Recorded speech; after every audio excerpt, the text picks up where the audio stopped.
तर मित्रांनो, भारतीय शेअर मार्केटचा कमबॅक आहे ना सध्या एकदम चांगल्या प्रकारे सुरू झालेला आहे. कारण की बरेच लोक आता तुम्ही गेल्या दिवसात काही न्यूज ऐकत असताल की यार भारतीय शेअर मार्केटमध्ये FII बऱ्याच विक्री करून निघून जात आहे. तर त्याचबरोबर आपला एक रुपया जो आपला करन्सी आहे ती डाऊन होती आहे. बऱ्याच साऱ्या निगेटिव्ह गोष्टी होत्या. त्याच्यामुळं जर तुम्ही कोणतंही न्यूज चॅनल पाहिलं तर त्याच्यावर सांगत होते की आपला रुपया कमजोर होत चालला आहे, करन्सी डाऊन होते, त्याचबरोबर FII विकते येतं आणि आपण खरेदी करतो येतं. बऱ्याच साऱ्या गोष्टी पॅनिक आणि डाऊन होते. काही कारणं पण होते, क्रूड ऑइल वगैरे, स्ट्रेट ऑफ हार्मोज नाही का, सगळं चालू होतं. त्याच्यामुळं मार्केट थोडं निगेटिव्ह हे करत होतं.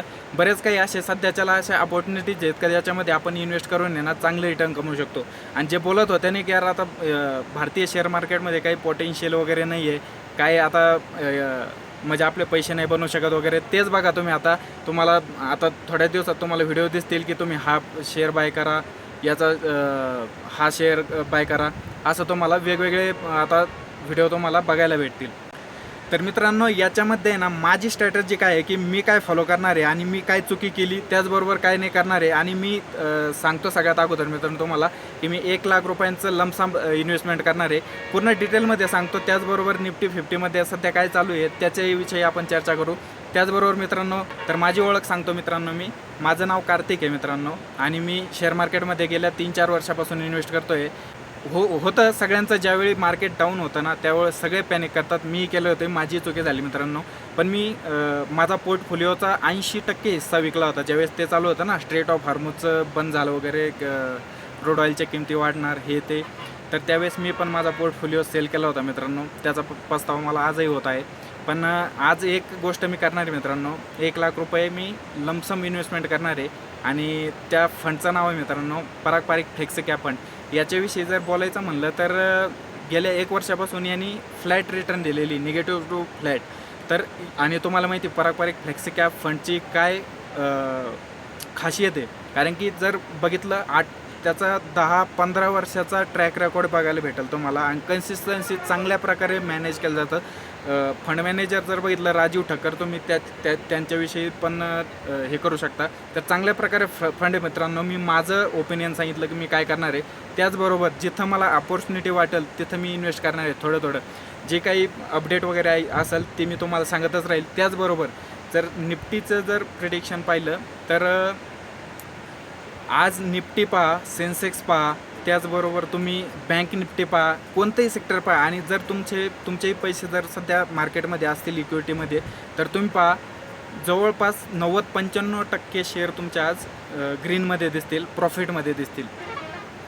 तर याचे कारण मित्रांनो की आता सध्या जर बघितलं तर क्रूड ऑइल वगैरे आता जे चाललं होतं जागतिक लेवल, युक्रेन रशिया हे ते वॉर वगैरे नाही का, त्याच्या न्यूज थोड्या कमी येतात सध्या.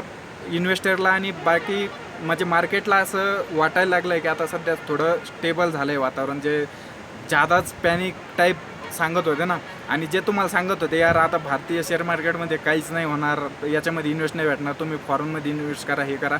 हा ठीक आहे, डायव्हर्सिफिकेशन करण्यासाठी तुम्ही थोडाफार हिस्सा तुम्ही करू शकता. US मार्केटसारख्या म्हणजे नॅसडॅक 100 वगैरे किंवा असं असाल ना त्याच्यामध्ये तुम्ही करू शकता. किंवा जर तुम्ही अजून जर क्रिप्टो वगैरे, त्याच्यात मी कधी डोकं लावत नाही.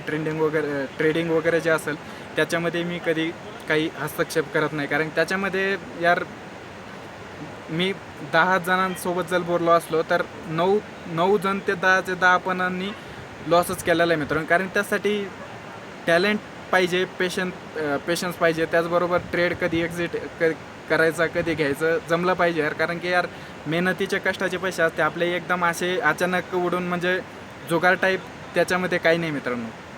तर जे पण इन्व्हेस्टमेंट करतो ते आपल्या भविष्यासाठी आपल्याला काहीतरी नफा कमवून देणारे असले पाहिजे मित्रांनो, नाही का.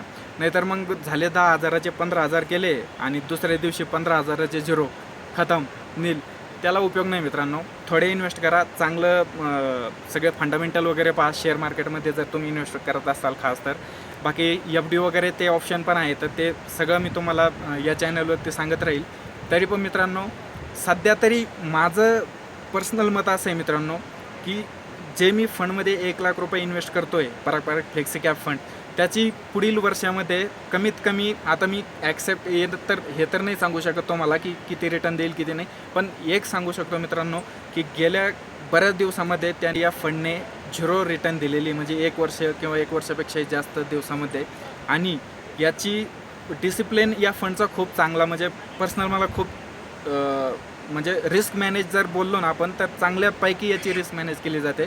त्याचबरोबर जर बघितलं तर फंडकडं कॅश पण आहे, आणि तुम्ही पाहत असाल की IT स्टॉकही सध्या चांगल्या प्रकारे आज प्रॉफिट कमवताना दिसता येतं. तर पारंपरिक फ्लेक्सी कॅप फंडने सध्या आपलं जे ॲलोकेशन आहे ते IT सेक्टरकडेही वळवलेलं आहे. आणि तुम्हाला माहिती असेल की आता जे AI बोलत होते, AI बबल, आता प्रत्येक गोष्टी हे झाल्यामुळं IT कंपन्याही थोड्या चांगल्या ग्रो करू शकतात. तर मित्रांनो, असं काही जर इन्फॉर्मेशन काही असेल तर मी तुम्हाला सांगत राहील. आणि दुसरी गोष्ट, हे 1,00,000 मी लमसम तर करणार आहे, ते तर झालं. त्याच्यानंतर माझ्याकडं जो अजून काही कॅश आहे तो मला जिथं अपॉर्च्युनिटी वाटेल, जिथं म्हणजे मला वाटेल की हा इथं ठीक आहे, इथं आपण पैसे टाकू शकतो हे शेअर. कारण की मित्रांनो, ज्यावेळी मी माझं शेअर सेल केले होते ना, त्यावेळेस मी सगळं पूर्ण झिरो, म्हणजे 100% सेल नव्हते केले. काही 10%, 20% ठेवले होते. काही अमाऊंट आहे माझी त्याच्यामध्ये. तर मला माहिती आहे त्या शेअरविषयी की या शेअरने किती रिटर्न दिली होती, ज्या मी कोणत्या टायमिंगला सेल केला हा शेअर.